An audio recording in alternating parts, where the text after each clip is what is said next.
ইউসুফ আলাইহিস সালাম বলেছিল না যে আমি বিশ্বস্ত, আমাকে দায়িত্ব দেন? আমি বলতে চাই আমি বিশ্বস্ত, আমাকে দায়িত্ব দেন। আমাকে 5 বছর সময় দেন, পুরো দেশের শিক্ষা সিস্টেম চেঞ্জ করে দেবো ইনশাআল্লাহ।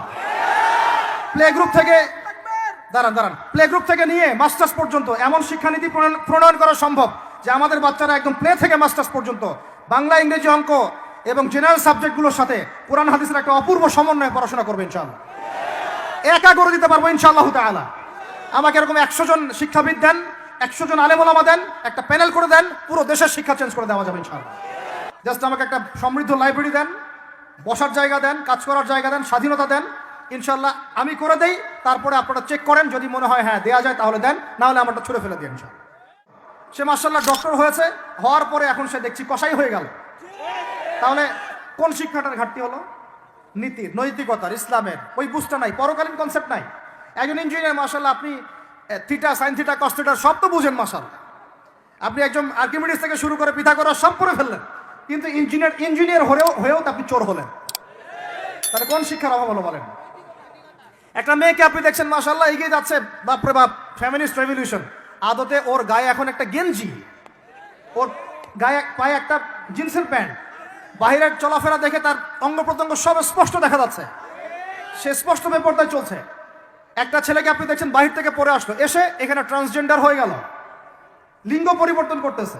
ছেলেপেলেকে দেখছেন এখানে ডিগ্রি অর্জন করেছে, কিন্তু মাদক ছাড়তে পারছে না, মেয়েদের সাথে জেনা ছাড়তে পারছে না, সমকামিতা ছাড়তে পারছে না। শিক্ষার সংজ্ঞাটাই বা আসলে কি? তাহলে সংজ্ঞাটা কি? এডুকেশনের সংজ্ঞাটা কি আমাকে বলেন? শিক্ষার মূল সংজ্ঞাটা কি? আমরা কি এই বিশ্বের মূল শিক্ষা ব্যবস্থা কি মুসলমানরা গড়ে দেয় নাই? একটা বই কিনেন বাসায় গিয়ে, যে এই বিশ্বের 1000 সেরা আবিষ্কার, ওখানে দেখবেন সবগুলো মুসলমানদের নাম আছে না নাই? আপনি যে ল্যাপটপ চালাচ্ছেন, অ্যালগোরিদম কে দিয়েছে? হিন্দু ভাইরা দিয়েছে, খ্রিস্টান ভাইরা দিয়েছে।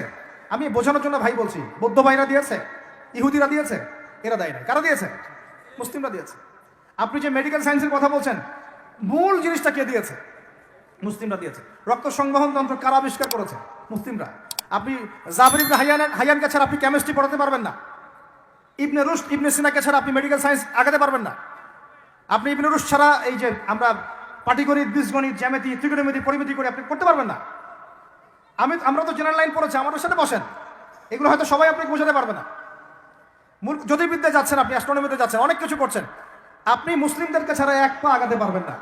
মূল ভিত্তিটা করে দিয়েছে কারা? উমাইয়ারা, আব্বাসীয়রা, সেলজুকরা, উসমানীয়রা এবং 4 খলিফার সময়।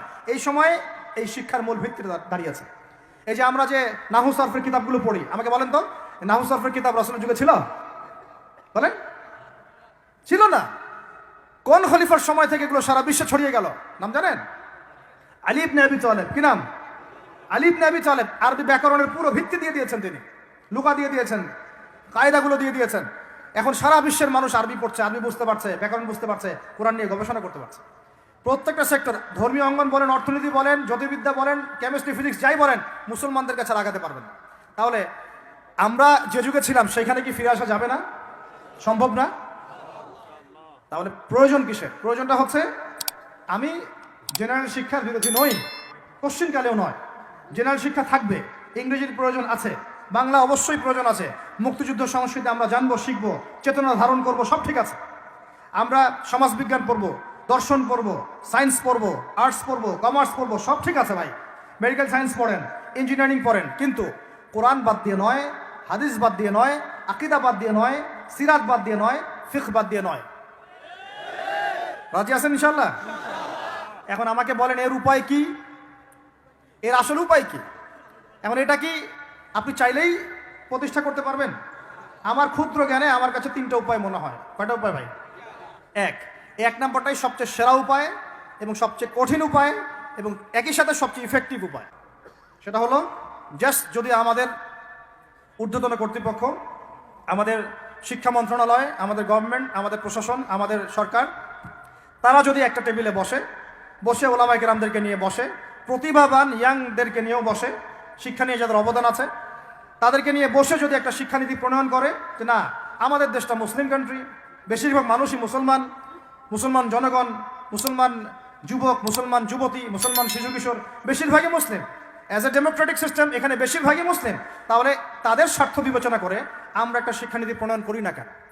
একটা শিক্ষানীতি প্রণয়ন করি যেখানে প্লে গ্রুপ থেকে শুরু করে মাস্টার্স পর্যন্ত আমরা মাশাআল্লাহ দুইটা শিক্ষাকে সমন্বয় করে দেব ইনশাআল্লাহ। এই সমন্বয়টা করলে আমার ছেলে বললাম তো দুই দিকেই ইনশাআল্লাহ এক্সপার্ট হবে। আমাদেরকে আলাদা করে কোনো প্রতিষ্ঠান খুলতেও হবে না। এটা কি করা যায় না? এটা যদি করা যায় তাহলে আমাদেরকে আলাদা করে কোনো মাদ্রাসাও খুলতে হচ্ছে না এখন, বরং যা আছে এটা দিয়ে যথেষ্ট, যা আছে এটা দিয়ে যথেষ্ট। আর সুন্দর নীতি থাকবে, সিলেবাস করে দেওয়া হবে, দেখবেন সবাই একই ভাষায় কথা বলছে, একই শিক্ষা শিক্ষিত হচ্ছে। একটা লেভেল পর্যন্ত অ্যাটলিস্ট মানুষ নৈতিক শিক্ষা পাবে, ইসলামী শিক্ষা পাবে। পরবর্তীতে গিয়ে ফ্যাকাল্টি আলাদা হয়ে যাবে, তারা কেউ ইঞ্জিনিয়ার, কেউ ডক্টর ইত্যাদি ইত্যাদি হতে পারে। এটা যদি আমাকে বলেন, আমাকে 5টা বছর সময় দেন, 5 বছর সময় দেন, যদি মূল্যায়ন করেন, আমি ইউসুফ আলাইহিস সালামের মতো বলতে বাধ্য হচ্ছি এখন, কারণ আমি এটা দেখে অনেক ব্যথিত হচ্ছে। কেউ বলুক না বলুক, আমি কোনো দলের পক্ষ থেকে বলছি না, কোনো মতের পক্ষ থেকে না, কোনো রাজনৈতিক ব্যক্তিবর্গের পক্ষ থেকেও নয়, আমি আমার ব্যক্তিগত ব্যক্তি স্বার্থের পক্ষ থেকে বলছি, আমাকে 5টা বছর সময় দেন, ইনশাল্লাহ এটা আমি করে দিতে পারবো। জাস্ট আমাকে একটা সমৃদ্ধ লাইব্রেরি দেন, বসার জায়গা দেন, কাজ করার জায়গা দেন, স্বাধীনতা দেন, ইনশাল্লাহ আমি করে দেই। তারপরে আপনারা চেক করেন, যদি মনে হয় হ্যাঁ দেওয়া যায় তাহলে দেন, না হলে আমারটা ছুড়ে ফেলে দিন ইনশাল্লাহ। পরে প্রয়োজনে ওটা আমি একা একা আমার একটা ইউনিভার্সিটি বানাই, সেখানে পড়াবো ইনশাল্লাহ। এটা 1 নাম্বার অপশন। 2, যদি এটা না করা হয়, আর এটা না করার সম্ভাবনাও আছে, কারণ আমি বলছি পুরো বিশ্ব আমরা নিয়ন্ত্রণ করি না, আমরা নিয়ন্ত্রিত। আমরা কি নিয়ন্ত্রিত? তারপরে দ্বিতীয় অপশন হচ্ছে যতগুলো শিক্ষা প্রতিষ্ঠান এখন আছে, স্কুল হোক আর মাদ্রাসা হোক, এগুলোতে আপনারা সিলেবাসের মধ্যে একটু সমন্বয় নিয়ে আসার চেষ্টা করেন। সিলেবাস একটা আছে, ঠিক আছে, বুঝলাম, একটু সমন্বয় আনার চেষ্টা করেন। সমন্বয় করে অ্যাটলিস্ট বাংলা ইংরেজির সাথে আরবিটাকে মিক্স করার চেষ্টা করেন। আমার ছেলে কোরআন শিখলে কোনো সমস্যা নাই, সে বিপদগামী হবে না, সে গোমরা হবে না, সে কখনো জঙ্গি সন্ত্রাসী হয়ে যাবে না ইনশাআল্লাহ, বরং সে এই দেশের একজন সম্পদ হবে ইনশাআল্লাহ, ইনশাআল্লাহ তাআলা। তো এত ভয় কিসের? কোরআনকে এত ভয় কেন করেন? নবীর সুন্নতকে এত ভয় করেন কেন? সমস্যাটা হচ্ছে কোরআন হাদিসের সঠিক ব্যাখ্যাটা না প্রচার করার কারণে কোনো কোনো ক্ষেত্রে মানুষ উগ্র হয়ে যাচ্ছে, এটা সত্য। কিন্তু আমরা সেই উগ্রতা ছড়াতে চাই না। আমরা কোনো বিচ্ছিন্ন জনগোষ্ঠী নই, আর আমাদের কোনো গোপন কোনো এজেন্ডাও নাই। আমাদের এজেন্ডা একদম স্পষ্ট পরিষ্কার। আমরা বাইতুল মুকাদ্দাস চাই, আমরা মুসলমানদের মধ্যে নৈতিকতা চাই, সুন্দর শিক্ষানীতি চাই, হালাল অর্থনীতি চাই, এবং হালালভাবে বেঁচে খেয়ে আল্লাহর ইবাদত করতে চাই, এতটুকুই। এর বেশি কিছু আমরা চাই না। এর বেশি কিছু চান না? আল্লাহ পাক আমাদের সবাইকে তৌফিক দান করেন। তো এই 2 নাম্বার অপশনটাও এফেক্টিভ যদি আপনারা করতে পারেন।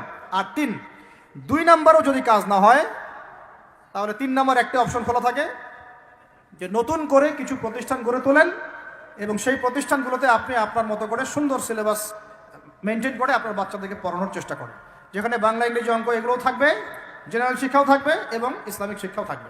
এছাড়া আমার মনে হয় না এই প্রজন্মকে বাঁচানোর চতুর্থ কোনো রাস্তা বাকি আছে। যদি থাকে আপনারা আমাকে জানাবেন।